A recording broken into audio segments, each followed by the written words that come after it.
রাধে রাধে বন্ধুরা, আশা দিদির ফ্যামিলিতে আপনাদের স্বাগতম। আজ আমি এসেছি আরও এক আশা দিদির বাড়িতে। তো তার আজ গৃহপ্রবেশ, সেই নিমন্ত্রণ করেছিল, তাই এলাম। ও আর আমি একসঙ্গেই কাজ করি, একই সাব সেন্টার, একই পাড়া, শুধু পপুলেশন ভাগ করা আছে। তো সে বাড়ি করেছে আমার এরিয়ার মধ্যে এসে, তো দুজনের এখন প্রায় কাছাকাছি হয়ে গেলাম। তো তার বাড়ি ইনকমপ্লিট হয়ে আছে, তবু তাকে অনেকটা দূরাদূরি বাড়ি হওয়ায় সে এই অবস্থায় বাড়িতে আজ প্রবেশ করলো। পঞ্জিকা মতে দেখে আজ 25শে বৈশাখ, গৃহপ্রবেশের দিন আছে ভালো।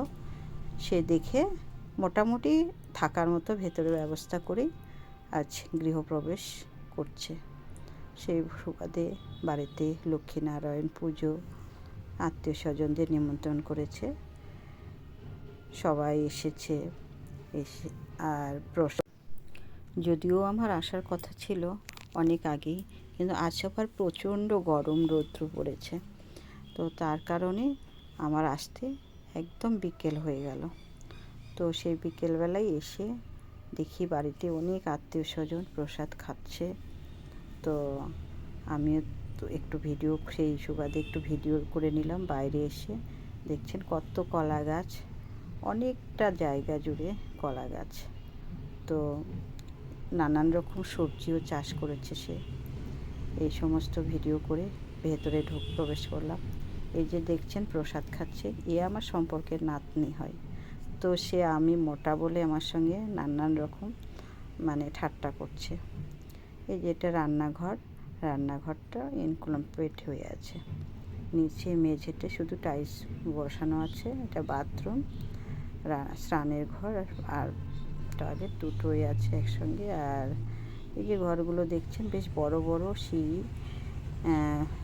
বেশ বড় বাড়িটা করে ফেলেছে, কিন্তু এখনও কমপ্লিট করতে পারেনি, ওয়ারলিং হয়নি।